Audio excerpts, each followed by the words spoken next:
Hi, my name is Megan Kane, and I'm doing my science lesson on the rhythm of the tides. This is for grades 6 through 8, depending on the grade is what activity you would probably use. I have several activities. So what I've been focusing on is the structure of the Earth system and also the motion and the forces of the moon, the sun, and the Earth. So my objectives for the students will be to use the study of the tides to better understand the lunar cycle and also the interrelationship between the moon and the Earth. So what the students will learn is what causes ocean tides and also understand the gravitational forces that are associated with the moon and the sun. So first I will elicit prior knowledge from the students and pretty much just ask them what they already know about tides in the ocean. So questions I might ask are, what causes the waves in the ocean, or what are tides, or what causes tides. Also I will give out a KWL chart, and the students will fill out what they already know about tides.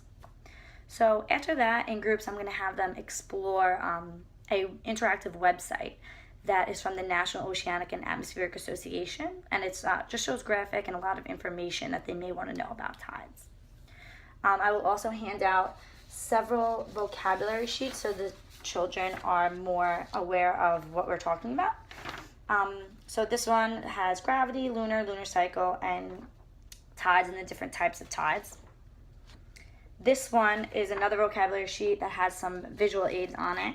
So this talks about waves and also tides and has some visuals for those visual learners. After that, I want them to fill out what they want to know. And I will also use some other visual aids that I have, and this one is actually very good. It's color-coded and labeled, and it has the Earth, the sun, and the gravitational pull of the moon in all its different phases and the different tides. So this is where they could connect their vocabulary sheet to the visual aids.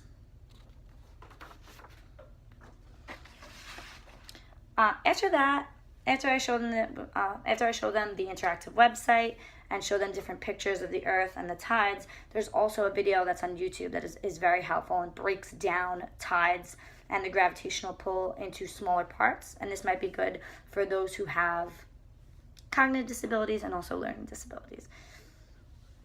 After that, after we conjure enough information about tides and the gravitational pull, there are several activities that are very helpful. One of them is for kinesthetic learners, and this one is where the students will form a circle and interlock their arms, and one student will be designated as the moon. So that student will start walking around the circle, and when that person that is designated as the moon gets closer to the students in the circle, those students will start leaning back and will represent the high tide. And also the students opposite the moon will also lean back, representing the high tide. And the students on the side will be representing the low tide. So this is good for the students to get up and move around, and also for the kinesthetic learners that learn better that way. There's another activity that I would do, and this involves a demo with a clear dish mounted on a turntable.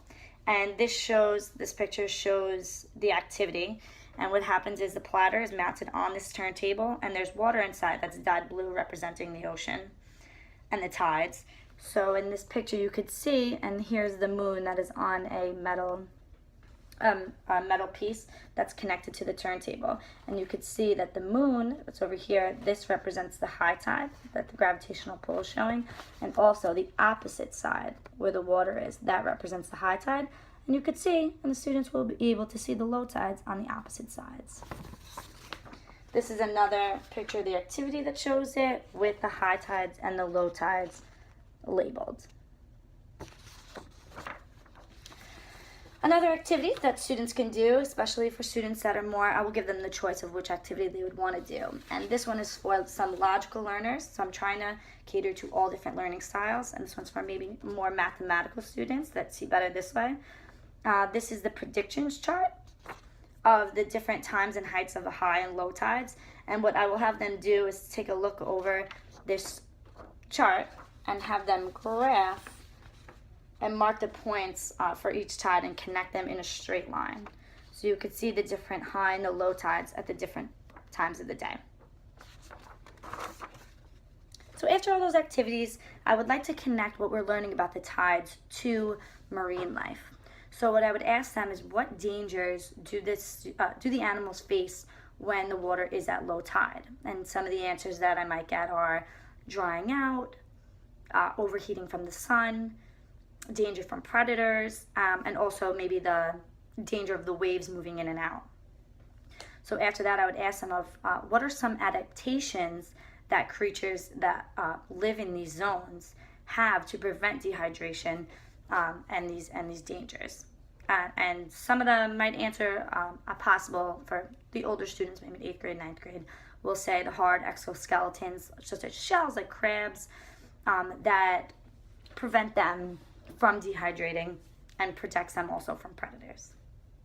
So after this, when we connect what we've been learning about from the tides to marine life to get a little more information out of them, I would have them do a small assessment, very simple, and it's a small worksheet that has an overview of the high and low tides.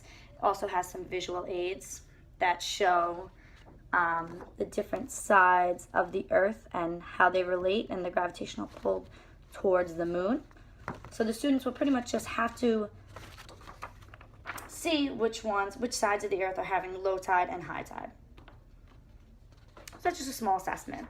Another informal assessment that you could do is possibly taking the students on a field trip and having them talk about what they learned and do it at different times of the day, possibly several field trips to the ocean to actually see the high and the low tides. So I really hope that the students will meet their objectives and their learning objectives, and I hope that they really do know now what causes tides and and I hope they understand the gravitational forces of the sun and the moon. And I also just hope they have a good time doing the activities and they have fun learning. So I hope to use visual aids, auditory aids, kinesthetic activities, so all the students and all the learning styles are taken care of and all the students are learning their best. Thank you very much, and I hope you enjoyed the video.